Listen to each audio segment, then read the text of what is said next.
Are we going off grid? Let's talk about it.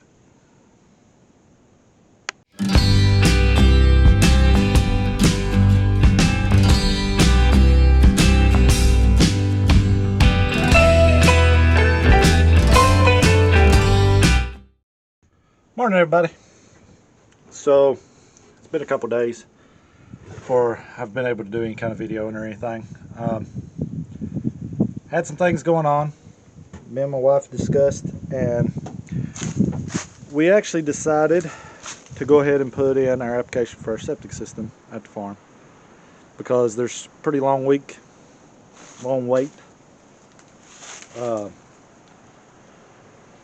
So found out some information. Okay, so just gonna give you a little bit of a rundown. Let me get out of the sun here a little bit. We have considered a lot of different things between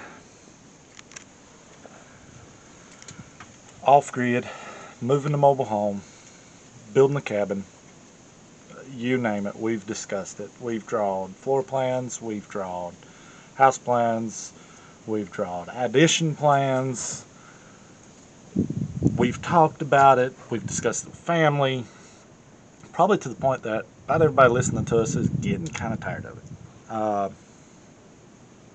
My wife's getting kind of tired of it. Hannah's like, you know what, we need to decide something and just go with it. My mind changes quite a lot and I question a lot. So just to try to make the choice easier, I went down and when I done the septic, because that's sort of a have to have. We know that much. We know where we're going to build the house or put the house. And so I went down, done my application to get the septic and stuff started.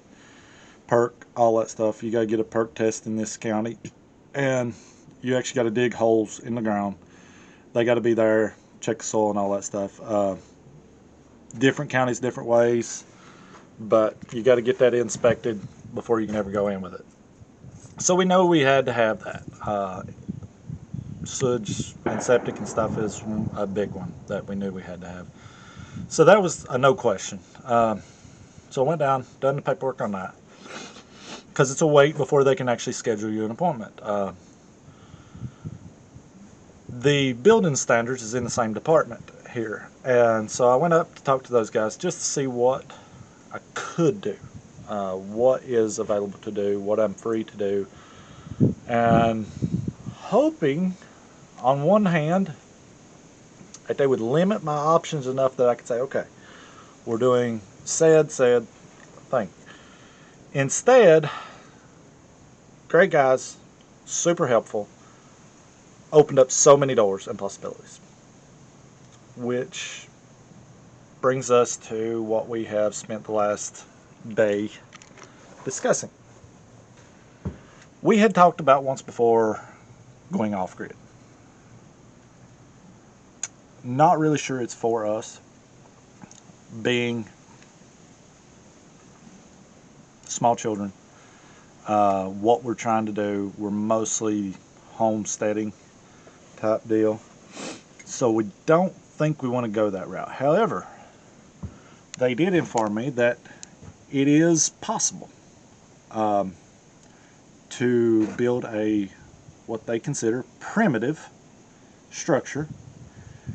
You just can't have power hooked to it. So that opened up that door. I didn't even think it was legal in this county. But what they're considering it as is a primitive facility, and the state doesn't consider it a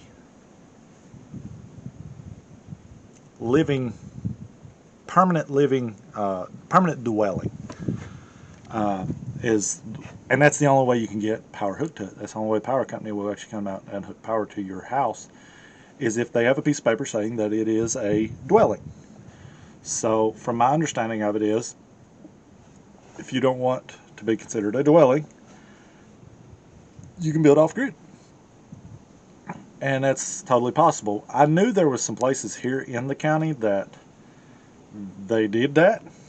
I just didn't know if they were doing it illegal or how they was getting out of it. So apparently this is sort of a, I don't really want to call it a loophole, but it's a another avenue for people that choose not to be hooked to the grid and choose to still live a productive, clean, healthy, everyday life. They just choose to not live hooked to the normal grid, either by solar or campgrounds. I know several people that actually live in campers in campgrounds, which is, it's primitive. So that's how they get away with it. Not knocking that one bit. Uh, I had considered it at one point in time in my life as well. So, that being said, there is that option now. And there's also the option of building a log cabin. I had wondered if that was even a possibility of building a old style, like we got the white pine, we got sawmills, we got the tools, we got equipment, loaders, stuff to handle the logs. So I asked them about that. And yeah, pretty much I can do that. So that opened that door up. I was expecting the doors to be sort of closed, and the Lord said, nope, I'm not only opening the door, I'm taking out the whole wall. So yeah, that's sort of where we're at now. We were going to move our mobile home and possibly add on to it. It is a 16 by 80 foot mobile home, single wide trailer. It's 2004 model, so it's still in good shape. It's a good home. It's just not built quite the way we want it to be built, but we could remedy that. We could fix that. It's just long. It's not laid out quite right for wood stove to heat the whole thing. And you run into legal issues as far as adding on to a mobile home. You run into, the load bearing walls. It's not designed for it, and all that stuff. So there's some issues that you run into when you're adding on to a mobile home that you have to be real careful with. I don't know them all. There's plenty of people on here on YouTube that know, and engineers that know a lot more about it than I do. Just from what my research has been, you're not actually supposed to add on to a mobile home. You can build a separate structure that is bolted to the mobile home, but it cannot be load bearing on the original mobile home structure. Again, don't quote me on that. Check your local stuff. Do your own research. That's just from what I have found and understand of it. So, there's that still possibility that we may still do that. Because we really want to be over there and start our homestead. Start the fencing, the animals. My wife, Hannah, I asked her, I said, what do you want? She said, animals. And she started naming off all the animals. And I'm like, no, with the house. She's like, I just want it warm and dry. So she really don't care in that sense. However, when we start laying out floor plans, she wants this, this, and this, and this. So, yeah, there's that. Which I understand. I mean, if you're going to build the house, then you want to put it the way you want to put it. I got my own wants. We're trying to design one that if we decide to build, that we can easily wood heat. We are considering the possibility of a propane hookup because, so where this property is going, where the home is going, it has a pretty bad reputation for random power outages. I got some friends that live in that area, and it's not extremely reliable. I mean, it's not as bad as up north in some places where they have heavy storms and stuff. This is just random. I mean, it could be an hour, it could be, just a few minutes. They have power outages, just boom, boom, or it could be up to days. We had a storm not too awful long ago that knocked several of them out for like 3 or 4 days. So, and it wasn't even that bad of a storm. It was just rain. It was just, they had some pole damage, and it took them a while to get it up and going. I think it's just due to the old system that is in place. But anyway, we thought about doing propane hookups for some of the appliances anyway. And we have considered uh, different kinds of power. Solar power, I considered the off-grid thing and just running solar because and running a backup water wheel off of our dam. I don't know how reliable it'll be because I've not actually run a water wheel off that dam. We got water coming out of the pond year-round so far, and from what I understand from neighbors, that pond has always pretty well stayed up. I mean, even in drier times, it's got down a little on occasion, but during the drier times, you got more sun usually. So you got your water for when it's wet times, rainy times. You got your solar for when it's sunny and dry. We've considered it. I love the idea of being off the connection. I love the idea of not having any power company that has control in that sense. And I love the idea of just the freedom of saying, you know what, we make our own. If it goes down, it's our fault, not wonder who drove into a power pole. Hate to say that, but you know, it's just the case. So we're not real sure on the off-grid, on-grid situation. We want power. We want electricity, at least enough to do the normal people, everyday stuff. Because, you know, I mean, with, like I say, with little ones and stuff, you want certain things. It makes them a little more comfortable. And when they get older, we may, you know, come do something different when me and my wife do. But we just have to cross that bridge when we come to it. So pretty much where we're at now is we are seriously considering off-grid or on-grid building a log home with our own logs. And my understanding is that I'll have to get, and I may be quoting this wrong, an energy efficiency certificate type thing from an engineer or someone who does that type of work regularly. Basically stating that the 8-inch thick that we plan on using, log walls of white pine, is either sufficient enough or in combination with insulation, the right R-value insulation in the ceiling and floors is sufficient enough to meet the county's energy efficiency standards. That's a mouthful, I know. It's a little confusing, but basically they need to make sure that, because there's not an R value on logs, and what R value is on logs, they give it per inch, and it's not enough to meet the wall standards of the R value that's in, you know, that's required. So they can compensate that by putting more in the roof or ceiling and floors, but they need an engineer or somebody that does that regularly to tell them what needs to be. Because when I went down there, like I say, great guys, extremely helpful. They just don't deal with it enough. Nobody saws and builds their own log homes no more. It's so rare to even hear of it. And if you're interested, Doug and Stacy's Homestead, they got no affiliation with us or nothing like that, but that's where I got their idea a while back. And he actually built his off-grid cabin from logs on his own property. Now, I think he had his sawed at a local mill.